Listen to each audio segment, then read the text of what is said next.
नमस्कार साथियों, आज के इस वीडियो में हम आरओ एग्जाम की बुक्स के बारे में डिस्कस करेंगे। कैसे आप कोई भी बिना पेड कोर्स लिए आरओ एग्जाम की बहुत अच्छी तैयारी कर सकते हो और आरओ एग्जाम में सिलेक्ट हो सकते हैं।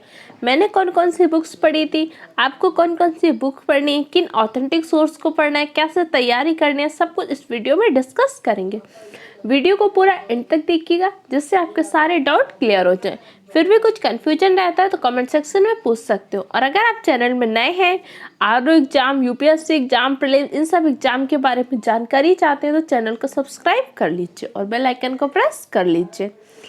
विकल्प बहुत मिलेंगे आपको मार्क्स से भटकाने के लिए, पर संकल्प एक ही चाहिए होता है मंजिल तक जाने के लिए। जब आपने सपना बना ही लिया है, अपने माँ बाप का सपना, और आपका सपना एक है कि आपको सिलेक्ट होना है। कहने को तो बहुत कहेंगे, आपके पड़ोसी कहेंगे, रिश्तेदार कहेंगे, आपके बहुत सारे फ्रेंड कहेंगे क्या ले लिया, आरओ एग्जाम में तो बहुत कम वैकेंसी आती है, बहुत कम बच्चे सिलेक्ट होते हैं, तो बहुत टफ एग्जाम होते हैं। बहुत सारे विकल्प होंगे कि आप इस एग्जाम को छोड़ दें, नहीं दें, लेकिन एक संकल्प काफ़ी है कि आपको बनना है। आपको आरओ बनना है, आपको आईएएस बनना है, आपको पीसीएस बनना है, कुछ भी या कोई भी जॉब, टीचर बननी है, पेट का एग्जाम निकालना है। बस एक संकल्प ले लीजिए कि मुझे करना ही है, बस उसके लिए मेहनत करिए। तो चलिए देखते हैं कौन कौन से बुक्स हैं जो मैंने खुद पढ़ी, पर्सनली पढ़ी हैं। सबसे पहली बहुत important book, India year book.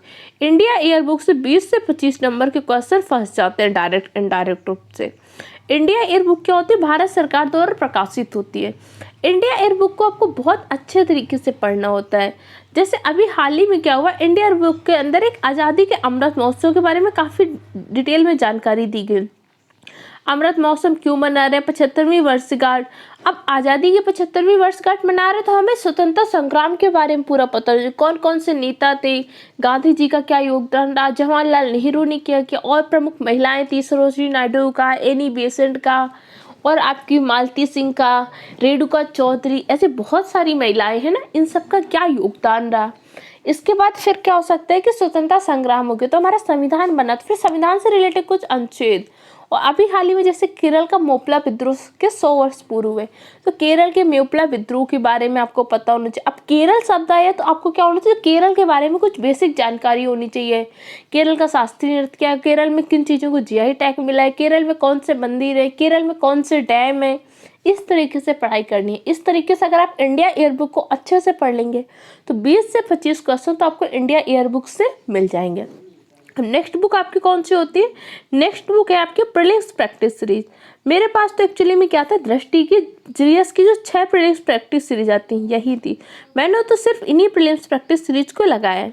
आप चाहें तो घटना चक्र भी ले सकते हैं, लेकिन क्या होता है, घटना चक्र और दृष्टि के प्रीलिम्स प्रैक्टिस सीरीज में एक अंतर है। जो दृष्टि के बुक है इनमें क्या लैंग्वेज काफ़ी अच्छी का मतलब क्या होता है, एग्जाम ओरिएंटेड लैंग्वेज है। एक एग्जाम में क्या होता है, कई बार कुछ क्वेश्चन के हमें आंसर आ रहे होते हैं लेकिन उनकी लैंग्वेज नहीं समझ पाते, और घटना चक्र की लैंग्वेज थोड़ी सरल है। इसकी लैंग्वेज जो है थोड़ी सी एग्जाम ओरिएंटेड लैंग्वेज है, इसीलिए मैंने तो दृष्टि की जो 6 प्रैक्टिस सीरीज आती है इसमें बहुत सारे क्वेश्चन इनकी अच्छे से प्रैक्टिस कर लीजिए। एक्सप्लेन में चारों ऑप्शन का एक्सप्लेन किया गया, उन सबको पढ़ लीजिए। उससे रिलेटेड कुछ और पॉइंट बन सकते हैं, अगर आपको समझ में आ रहा है उन सबको नोट डाउन कर लीजिए। आराम से एग्जाम क्वालिफाई हो सकता है।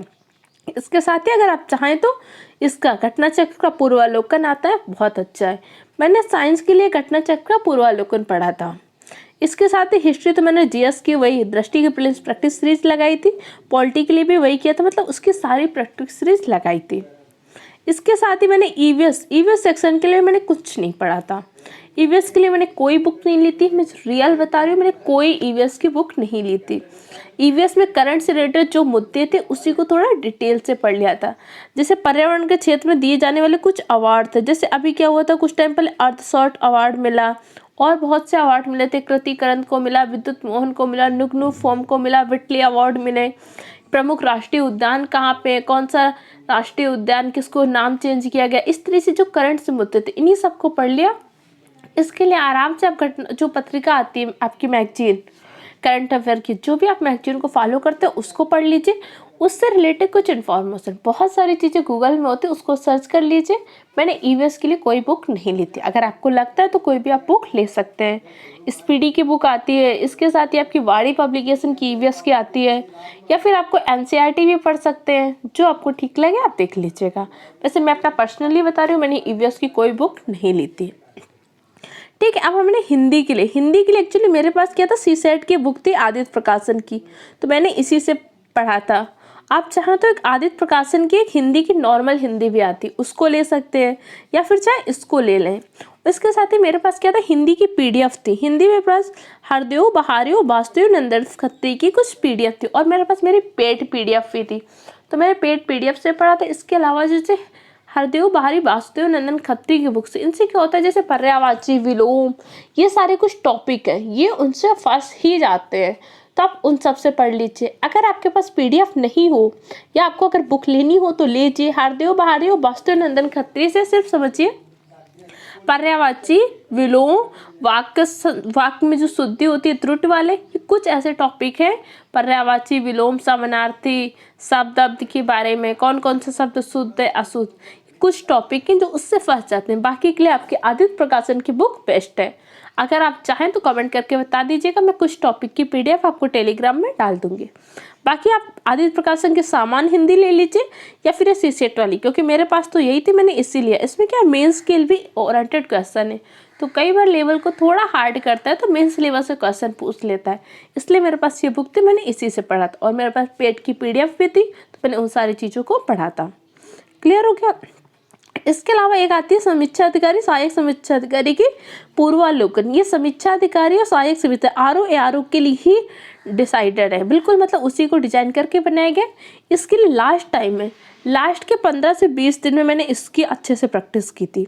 इसको आप लास्ट टाइम में अच्छे से प्रैक्टिस कर सकते हैं। अभी तो आपके लिए बहुत ज़्यादा टाइम है, क्योंकि अभी तो वैकेंसी ही नहीं है, अभी तो सिर्फ नोटिफिकेशन आया कि आरओ की वैकेंसी आने वाली हो, और 100% आरओ की वैकेंसी आएगी। क्योंकि आप सबको पता है कि आप समीक्षा अधिकारी जो सचिवालय में कर रहे थे, उन लोगों से जानकारी, इस बार लगभग 1000 पदों पर वैकेंसी आएगी। उसमें कुछ समीक्षा अधिकारी के होंगे, कुछ सहायक समीक्षा अधिकारी, कुछ कंप्यूटर सहायक के होंगे। इसलिए मेहनत करते रहिए, आप सबके पास तो बहुत टाइम है, अच्छे से पढ़ाई करिए।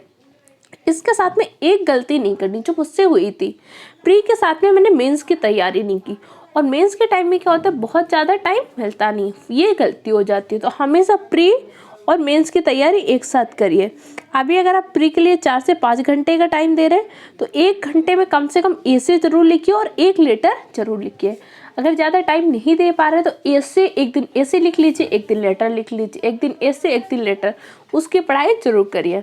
एसे का एक वीडियो मैंने चैनल में डाल दिया है, मैं आपको ऐसे 20 एसे पढ़ाऊँगी, और उसके साथ ही कुछ पीडीएफ दूंगी। उसके साथ ही क्या करूँगी, हर टॉपिक से रिलेटेड कुछ टैग्स, टैग का मतलब होता है कुछ जैसे हेडलाइंस होती हैं, जैसे कोस में बदले पानी, 4 कोस में बदले बानी, एक छोटी सी लाइन है लेकिन बहुत ज़्यादा वर्ड चेंज कर दे।